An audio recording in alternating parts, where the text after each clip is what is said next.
Okay, तो अब जो हमारा इस एग्रीकल्चर जो हम पढ़ रहे हैं, चैप्टर 4 जो हम पढ़ रहे हैं, इसका जो सेकेंड पार्ट है मेजर क्रॉप जो दुनिया में उगाए जाते हैं। इस एग्रीकल्चर में सबसे इंपॉर्टेंट चीज होती है क्रॉप। तो अब दुनिया में कौन कौन से क्रॉप्स जो हैं ज्यादातर उगाए जाते हैं उनके बारे में आप बात करेंगे। सो सबसे पहला क्रॉप जो दुनिया में आता है that is rice. And it is the staple diet of people in the tropical subtropical regions. जो भी ट्रॉपिकल एरियाज में या सब ट्रॉपिकल एरियाज में ज्योग्राफी मैंने उस दिन वो उस पर मैंने आपको समझाए थे ये सारी के सारी चीज़ें जब हमने इसको देखा था, ग्लोब को देखा था। तो इंशाल्लाह एक मरतबा मैं फिर इन इलाकों की निशानदेही आपको कराऊंगा। वंस और जो लेक्चर का जो सिलसिला ये जब ये ख़त्म हो जाएगा तो उसके बाद हम फिर से वापस उस प्रैक्टिकल वर्क पर आ जाएंगे इंशाल्लाह। तो सब ट्रॉपिकल रीजन्स और ट्रॉपिकल रीजन्स में ये स्टेपल फूड है। स्टेपल का मतलब होता है जो मेन डाइट जो आपका हो, जिसके बगैर आप ये कहते हैं कि मुझे फाक आई, यानी अगर कशुर 10 तेल वट ती खेये पत शाम दपन है फाक क्या बात क्यों है, राइस उसने नहीं लिया है तो वो समझता है कि मैंने कुछ खाया ही नहीं। That is called staple food. अभी आपको ये समझ में आ गया होगा स्टेपल का अच्छा वन, यानी उस मेन डाइट मेन इंग्रेडिएंट होता है उसको स्टेपल फूड कहते हैं। तो ये ट्रॉपिकल और सब ट्रॉपिकल रीजन्स में मेन चीज है। Rice needs high temperature, high humidity and rainfall. आप ये जानते हैं हम यहां पर राइस कल्टीवेशन करते हैं तो इसके लिए गर्मियों का मौसम हम चूज करते हैं, काफ़ी ज़्यादा गर्मी होनी चाहिए और ह्यूमिडिटी भी यानी हवा में नमी का तनासुब बहुत ज़्यादा होना चाहिए और रेनफॉल भी काफ़ी होनी चाहिए क्योंकि इसके लिए स्टैंडिंग वाटर चाहिए, इसके लिए स्टैंडिंग, वरना ये अच्छी तरह से उगता नहीं है। और इसके लिए जो सॉइल होती है दैट इज एलुवियल सॉइल, यथा स्योम्ब कशिर पड़ना सेमदार ज़मीन, वो बहुत ही इंपॉर्टेंट है। It is the best for its cultivation. और जहाँ पर मॉइस्चर जो है एलुवियल सॉइल में रिटेन होता है, इस वजह से भी ये काफ़ी इंपॉर्टेंट है। जहाँ पर ये काश्त ज़्यादा होता है उसमें चाइना आता है सबसे पहले नंबर पर, यानी चाइना में सबसे ज़्यादा राइस कल्टीवेट होती है दुनिया में। उसके बाद जो बाकी दुनिया के वो इलाके जहाँ पर इसकी कल्टीवेशन खासी मिकदार में की जाती है उनमें इंडिया आता है, जापान आता है, श्रीलंका आता है और मिस्र यानी इजिप्ट आता है। उसके बाद आता है दूसरा दैट इज वीट। वीट जो है ये इट नीड्स मॉडरेट टेम्परेचर, इसको ज्यादा गर्मी नहीं चाहिए, राइस को ज्यादा गर्मी चाहिए और रेनफॉल भी मॉडरेट ही चाहिए। इसको ज्यादा किसकी जरूरत नहीं है, रेनफॉल की भी ज्यादा जरूरत नहीं है। और रेनफॉल उस सीजन में चाहिए इसको जिस सीजन में ये उगने की उसमें हो, प्रोसेस में हो, और जब उग जाए तो फिर फेयर कंडीशन होनी चाहिए, फेयर वेदर होना चाहिए, वरना गंदम जो है खराब हो जाती है। इसी वजह से मैंने कहा कि रेनफॉल इसमें कम होनी चाहिए। शुरू में जब इसकी ग्रोथ होती है उस वक्त तो चाहिए, लेकिन लेटर ऑन नहीं चाहिए। जब इसकी कटाई हो तो उस वक्त वेदर फेयर होना चाहिए। यही वजह है हम इसको जो है हर्द ये खरीफ में हम इसको लगाते हैं और रबी में इसको काटते हैं। It needs bright sunshine during harvest season, बिल्कुल फेयर सनशाइन होना चाहिए, मौसम बिल्कुल साफ होना चाहिए जब इसको हम काटने के लिए जाएं, वरना गंदम खराब हो जाती है। Well drained Lumi soil is ideal for wheat cultivation. और इसके जो है इसके लिए जो ज़मीन चाहिए उसमें पानी जमा ना हो, वेल ड्रेन्ड हो, थोड़ा सा वो खुश्क रहे वो ज़मीन, और जिस ज़मीन में नमी ज़्यादा हो उसमें वीट जो है उसकी काश अच्छी नहीं होती है। और ये कहाँ कहाँ पर दुनिया में पाया जाता है? पहले नंबर पर ये यूएसए, कनाडा, अर्जेंटीना, ये इलाके जो है सबसे ज़्यादा जो है यूएसए में, दूसरे नंबर पर कनाडा में, फिर अर्जेंटीना, रशिया, यूक्रेन, ऑस्ट्रेलिया और इंडिया, ये इलाके हैं। और इंडिया में आप जानते हैं कि जो हमारा पंजाब का इलाका है that is called wheat bowl, उसको क्या कहते हैं? Wheat bowl of India. उसके बाद आती है मिलेट्स, मुख्तलिफ़ किस्म के कोर्स ग्रेन्स, यमन ट्रम्प वन। तो ये सारी की सारी चीज़ें जो है ये उन इलाकों में होती है जहाँ पर फर्टाइल सॉइल हमें उसके लिए नहीं मिलती है जिसमें हम वीट की काश्त करें, तो हम वीट के बदले इन्हीं कोर्स ग्रेन्स का इस्तेमाल करते हैं। तो ये सैंडी सॉइल में भी ये अच्छी तरह से उगते हैं।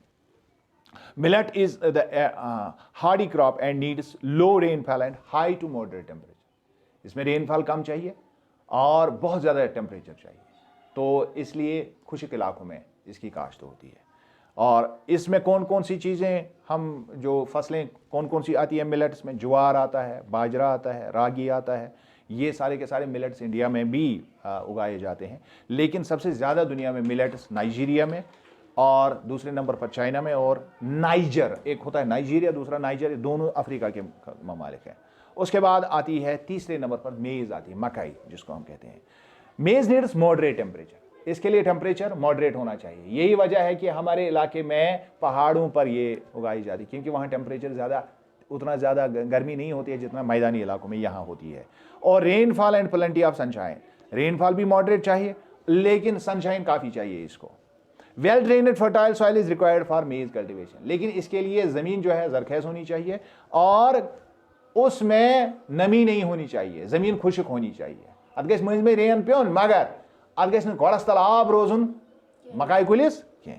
मेज is mainly grown in north America, दुनिया के ज़्यादा सबसे पहले नंबर पर जो आता है नॉर्थ अमेरिका आता है, उसके बाद ब्राज़ील आता है, ये साउथ अमेरिका का मुल्क है, उसके बाद चाइना, रशिया, कनाडा, इंडिया और मैक्सिको, ये इनका नंबर आता है। उसके बाद आता है cotton. Cotton needs high temperature, इसको बहुत ज़बरदस्त टेम्परेचर की ज़रूरत है और लाइट रेनफॉल। क्यों? क्योंकि अगर कॉटन में, मैंने उस दिन भी आपको समझाया था, ये कॉटन बॉल होती है, ये एक तरह का फ्लावर होता है, लेकिन इसके पेटल्स नहीं होते, इसके अंदर वो जो होता है जो एक फ्लफी वो मटेरियल होता है यथिस फांब वन, तो अगर उस पर बारिश गिरेगी तो फिर तो ये किसी काम का नहीं रहता है। It also needs 210 Frost free days, 210 दिन, 210 दिन जो है फ्रॉस्ट फ्री होना चाहिए। फ्रॉस्ट फ्री का मतलब है कि 210 दिन टेम्परेचर 0 डिग्री ना हो जाए। क्या नहीं होना चाहिए? 0 डिग्री। यशिर पे वन शूह लगन, ठंड पड़ती है और शूह लगन, क्या शूह लगने से ये तबाह का सन, फिर ये किसी काम का नहीं रहता। और black soil is ideal for growing cotton, black soil बड़ी अहम है इसके लिए, इस वजह से इसको प्लेटू रीजन्स में ये हम देखते हैं इसकी काश्त, क्योंकि वहाँ पर जो है वोल्केनिक ओरिजिन मिट्टी का होता है, ब्लैक सॉइल होती है। और इंडिया में भी उसी बेल्ट में, मध्य प्रदेश के इलाके में जो हमारा जो कोस्टल ये प्लेटू रीजन है, तो वहाँ पर इसको काश्त किया जाता है। चाइना पहले नंबर पर आता है, यूएसए, फिर उसके बाद इंडिया का तीसरा नंबर है, फिर पाकिस्तान आता है, फिर ब्राज़ील और इजिप्ट भी आता है, ये लीडिंग प्रोड्यूसर्स कॉटन के हैं। उसके बाद आती है जूट, ये दुनिया के 2 ही इलाकों में सबसे ज़्यादा पाई जाती है, क्योंकि इसके लिए खास कंडीशन होनी चाहिए। Jute it needs high temperature, heavy rainfall and high humidity. और ये जो है गोल्डन फाइबर दुनिया का कहलाया जाता है, क्योंकि जूट जो है ये तकरीबन आप देखेंगे घर में बहुत सारी चीज़ें आप देखेंगे, उनमें सबसे ज़्यादा आप देखेंगे कि जूट का इस्तेमाल हुआ है। आप टाट देखेंगे घर में, आप घर में बोरियां देखेंगे, बहुत सारी चीज़ें, यहाँ पर भी अगर आप देखेंगे तो जूट का बहुत ज़्यादा इसमें मिश्रण है, क्योंकि ये कोर्स फाइबर में सबसे इम्पॉर्टेंट है। तो इंडिया और बांग्लादेश में सबसे ज़्यादा ये दुनिया में उगाया जाता है, they are the leading producer. और भी होता है लेकिन दुनिया में इनके ही नाम चलते हैं, इंडिया और बांग्लादेश में। और इंडिया और बांग्लादेश में असल में अगर आप देखेंगे, ये अगर आप आज़ादी से पहले के इंडिया की बात करेंगे तो ये वेस्ट बंगाल और ईस्ट बंगाल का इलाका है, बंगाल का इलाका आता है। उसके बाद आती है coffee. Coffee needs warm and humid climate, इसके लिए गर्मी चाहिए और ह्यूमिडिटी भी अच्छी होनी चाहिए, with well drained loamy soil, इसके लिए सॉइल भी एक खास किस्म की होनी चाहिए, लोमी होनी चाहिए, जिसमें ज़्यादा पानी रुकता ना हो, मॉइस्चर कम हो। तो ब्राज़ील जो है लीडिंग प्रोड्यूसर है कॉफ़ी का। इसके अलावा कोलंबिया और इंडिया में भी इसकी काश्त होती है अच्छी खासी। उसके बाद आती है T needs cool climate and well distributed high rainfall through out the year. एक अजीब तरह का क्लाइमेट चाहिए इसको, यानी कूल क्लाइमेट होना चाहिए और वेल डिस्ट्रीब्यूटेड हाई रेनफॉल, यानी साल में वक्फे से बारिशें होती रहें, उस तरह का इलाका चाहिए इसके लिए। Tree plants need well drained loamy soil, इसके लिए भी सॉइल वही जो कॉफ़ी के लिए ज़रूरी है, उसी तरह का, इसीलिए ढलवान सतह पर इसको उगाया जाता है। आसाम के बागात में ये जेंटल स्लोप में ही लगते हैं। Processing of tea leaves is highly labour intensive, इसमें बहुत ज़्यादा लेबर लगता है, उस दिन मैंने आपको बताया था। और इसके लिए जो हाथ होने चाहिए नरम होने चाहिए, क्योंकि उन टेंडर लीव्स को पकड़ना होता है, फिर जमा करना होता है, तो इसके लिए वहाँ औरतों को काम में लगाया जाता है और वो बहुत टेक्निकली साउंड होती है और बहुत ज़्यादा औरतें उसमें काम करती हैं क्योंकि ये लेबर इंटेंसिव है। एक एक दरख्त के पास चुनने के लिए जाना होता है और फिर छोटे छोटे पत्ते वहाँ वो चुनने पड़ते हैं। समझ रहे हैं मेरी बात? So India is the leading producer of T और इंडिया जो है ये दुनिया का पहले नंबर पर है टी में। तो इसको आप याद रखेंगे, दुनिया में पहले नंबर पर टी में कौन है? इंडिया है। उसके बाद श्रीलंका का नंबर आता है, फिर चाइना और लास्ट में केनिया आता है। उसके बाद हमारा जो कॉन्सेप्ट रहता है दैट इज एग्रीकल्चरल डेवलपमेंट। अब हमने एग्रीकल्चर पर इतना पढ़ा तो इसको डेवलप कैसे किया जाए, इसमें कमियां जो है उन कमियों को दूर कैसे किया जाए, क्योंकि बढ़ती हुई आबादी के लिए अनाज की हमें बहुत ज़्यादा ज़रूरत है और हमें रोज़गार की भी ज़रूरत है। तो किस तरह इसको डेवलप किया जाए। Efforts to increase farm production mean agriculture development. जब हम ऐसे एफर्ट्स करें जिससे हमारा एग्रीकल्चर का प्रोड्यूस जो है वो ज़्यादा बने, मिकदार उसकी ज़्यादा हो, इसी को हम एग्रीकल्चरल डेवलपमेंट कह सकते हैं। और agricultural development can be obtained by various methods. इसमें बहुत सारे मेथड्स इस्तेमाल किए जा सकते हैं। पहले नंबर पर हम increasing the areas under the cultivation, net sown area बढ़ाएं हम, जिसमें हम कल्टिवेशन करें, वो एरिया कम होता जा रहा है उसको हम बढ़ाने की कोशिश करें।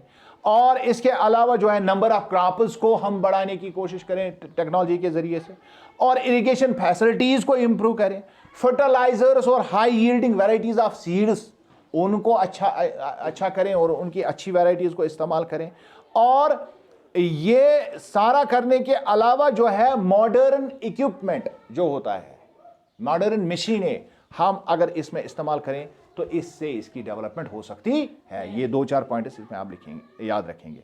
अब हम देखेंगे कि जो फार्मिंग इंडिया में होती है और जो डेवलप्ड कंट्रीज में यूएसए में फार्मिंग होती है उसका कंट्रास्ट हम देखेंगे। अगर हम एक फार्म लेंगे इंडिया में और फिर एक फार्म लेंगे अमेरिका में और उनका आपस में तकाबुली जायजा लेंगे तो हमें पता चलेगा कि इंडिया में कमी कहां पर है, क्योंकि हम डेवलपमेंट की बात कर रहे हैं। तो हमें कहां पर देखना है, इंडिया में हमें क्या करना है ताकि हम यूएसए की तरह जो है अपनी फार्मिंग को डेवलप करें। Let us see the plot size is usually smaller in India. India में सबसे पहली बात यह है कि यहाँ का प्लॉट साइज जो होता है, जमीनें छोटी होती है और फार्मर जो है वो यूजुअली एक गांव में रहता है और फार्मर से घर से दूर होते हैं और वो हाई यील्ड वैरायटीज जो है या केमिकल फर्टिलाइजर जो है वो शॉप से खरीदता है और सब्सिडी उसको गवर्नमेंट देता है इसके लिए।